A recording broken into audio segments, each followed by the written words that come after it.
આ 10 લોકોને ભૂલથી પણ પગે ન લાગો.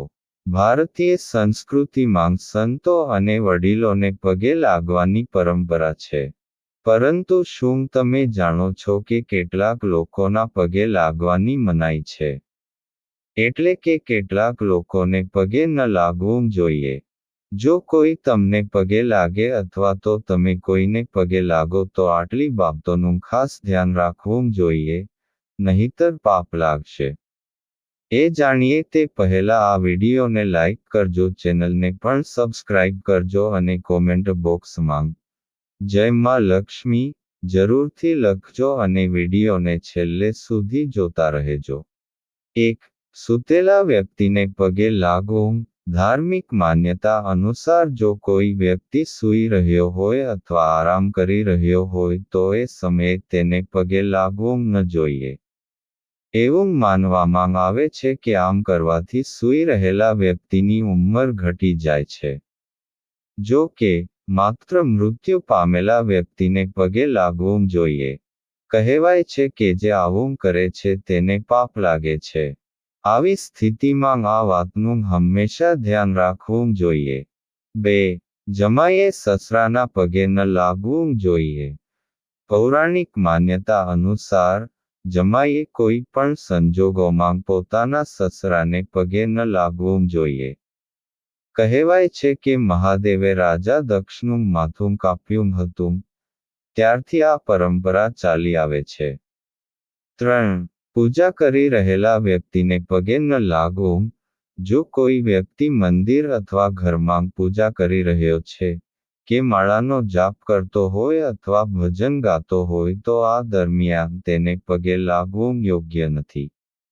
આવી સ્થિતિમાં બંનેને પાપ લાગે છે.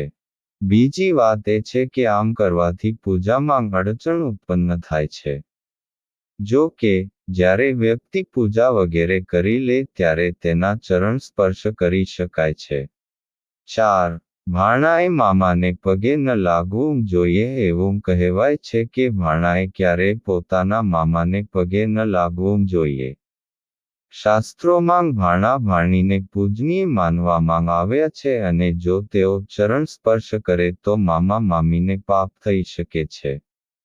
એવું માનવામાં આવે છે કે ભગવાન કૃષ્ણએ કંસનો ઉદ્ધાર કર્યો છે ત્યારથી આ નિયમ પ્રચલિત છે.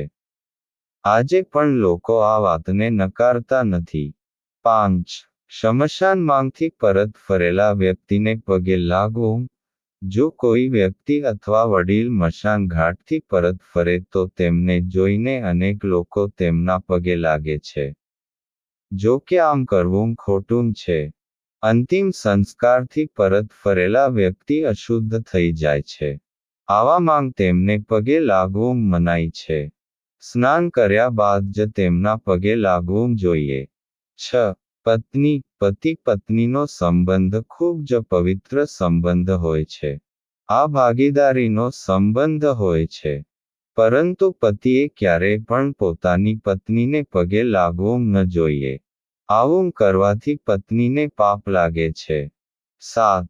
કુંવારી કન્યાઓ. ધાર્મિક માન્યતા અનુસાર, કુંવારી કન્યાઓએ કોઈને પગે લાગવું ન જોઈએ અથવા જો કોઈ કુંવારી કન્યા તમને પગે લાગવાનો પ્રયત્ન કરે તો તેને રોકવી જોઈએ. નહીં તો તમને પાપ લાગશે. હકીકતમાં, સનાતન પરંપરામાં, કુંવારી કન્યાઓને વાસ્તવિક દેવીનું સ્વરૂપ માનવામાં આવે છે. જેઓ આ કરે છે તેઓએ પાપ માટે દોષી બનવું પડશે. નાની છોકરીઓને માતા રાણીનું સ્વરૂપ માનવામાં આવે છે.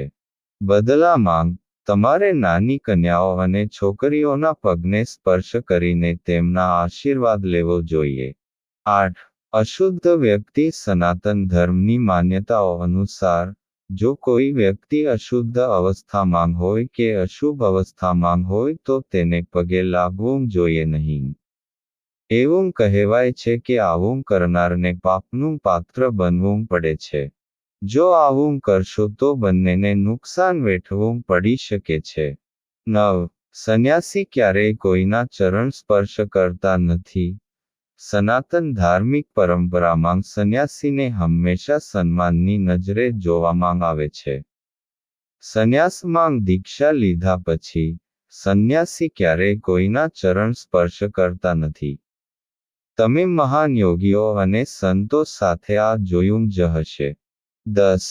વહુ અને દીકરી. કેટલાક સમાજમાં વહુઓ પોતાની સાસુના પગે લાગી શકે છે પરંતુ સસરાને નહીં, કારણ કે વહુ ઘરની લક્ષ્મી હોય છે. દીકરીઓએ ધ્યાન રાખવું જોઈએ કે તેઓ પણ પોતાના પિતાને પગે ન લાગે. નહીં તો પિતાને પાપ લાગશે. પુત્રીઓને દેવીનું 35 માનવામાં આવે છે, એટલા માટે તેમને પગે ન લગાડવા જોઈએ. આપના આ પગે લાગવા એટલે કે પ્રણામ કરવાથી ખરેખર શું થઈ શકે તે સવાલનો જવાબ કૃષ્ણલીલા માંગથી જ મેળવીએ. મહાભારતનું યુદ્ધ ચાલી રહ્યું હતું. એક દિવસ દુર્યોધનના કટાક્ષથી દુઃખી થઈને ભીષ્મ પિતામહ જાહેર કરે છે કે હું કાલે પાંડવોને મારી નાખીશ. તેની જાહેરાતની જાણ થતાં જ પાંડવોની છાવણીમાં બેચેની વધી ગઈ. દરેક વ્યક્તિ ભીષ્મની ક્ષમતાઓ વિશે જાણતો હતો, તેથી દરેક વ્યક્તિ ભયથી પરેશાન થઈ ગયો. પછી શ્રી કૃષ્ણે દ્રૌપદીને કહ્યું, હવે મારી સાથે આવો. શ્રી કૃષ્ણ દ્રૌપદીને સીધા ભીષ્મ પિતામહની છાવણીમાં લઈ ગયા. શિબિરની બહાર ઊભા રહીને તેમણે દ્રૌપદીને કહ્યું કે અંદર જાઓ અને પિતામહને પ્રણામ કરો. જ્યારે દ્રૌપદી અંદર ગયા અને ભીષ્મ પિતામહને પ્રણામ કર્યા, ત્યારે તેમણે અખંડ સૌભાગ્યવતી ભવ આશીર્વાદ દીધા. પછી તેણે દ્રૌપદીને પૂછ્યું કે વત્સ, તમે આટલી રાત્રે અહીં એકલા કેવી રીતે આવ્યા? શ્રી કૃષ્ણ તમને અહીં લાવ્યા છે. ત્યારે દ્રૌપદીએ કહ્યું કે હા, અને તેઓ રૂમની બહાર ઊભા છે. પછી ભીષ્મ પણ રૂમની બહાર આવ્યા અને બંનેએ એકબીજાને પ્રણામ કર્યા. ભીષ્મે કહ્યું, મારા એક શબ્દને મારા બીજા શબ્દોથી કાપવાનું કામ, લીલા, ફક્ત શ્રી કૃષ્ણ જ કરી શકે છે. શિબિરમાંથી પાછા ફરતી વખતે શ્રી કૃષ્ણે દ્રૌપદીને કહ્યું કે એકવાર ભીષ્મ પિતામહને પ્રણામ કરીને તમે તમારા પતિઓ માટે જીવનદાન મેળવ્યું છે. જો તમે દરરોજ ભીષ્મ, ધૃતરાષ્ટ્ર, દ્રોણાચાર્ય વગેરેને કાયમ પ્રણામ કરતા હોત. જો અને દુર્યોધન, દુશાસન વગેરેની પત્નીઓ પણ પાંડવોને કાયમ પ્રણામ કરતા હોત તો કદાચ આ યુદ્ધ ન થયું હોત. તાત્પર્ય: આજની જનરેશનને આ બાબતે અનુરોધ કરવાનો કે અત્યારે આપણા ઘરોમાં ઘણી બધી સમસ્યાઓનું મૂળ કારણ એ છે કે જાણી જોઈને કે અજાણતા જ ઘરના વડીલોની ઉપેક્ષા કરવામાં આવે છે. જો ઘરના બાળકો અને પુત્રવધુઓ દરરોજ ઘરના તમામ વડીલોને નમન કરે અને તેમના આશીર્વાદ લે તો કોઈ પણ ઘરમાં ક્યારેય કોઈ મુશ્કેલી ન આવી શકે. વડીલોએ આપેલા આશીર્વાદ વેક્સિન અધોરેખિત બખ્તરની જેમ કાર્ય કરે છે. કોઈ વાયરસ અધોરેખિત હથિયાર તેમને ભેદી શકતું નથી. પ્રણામ પ્રેમ છે. પ્રણામ એ શિસ્ત છે. પ્રણામ એ શીતળતા છે. પ્રણામ આદર શીખવે છે. સારા વિચારો પ્રણામથી આવે છે. પ્રણામ નમવું શીખવે છે. પ્રણામ ક્રોધ દૂર કરે છે. પ્રણામ આંસુ ધોઈ નાખે છે. પ્રણામ અહંકારનો નાશ કરે છે. જો આ વિડિયો તમને પસંદ આવ્યો હોય તો વિડિયોને લાઇક કરજો, ચેનલને સબસ્ક્રાઇબ કરજો અને બાજુમાં આપેલા આઇકનને પ્રેસ કરીને ઓલ ઉપર સિલેક્ટ કરી લેજો, જેથી તેમને વિડિયોની નોટિફિકેશન સૌથી પહેલા મળતી રહે.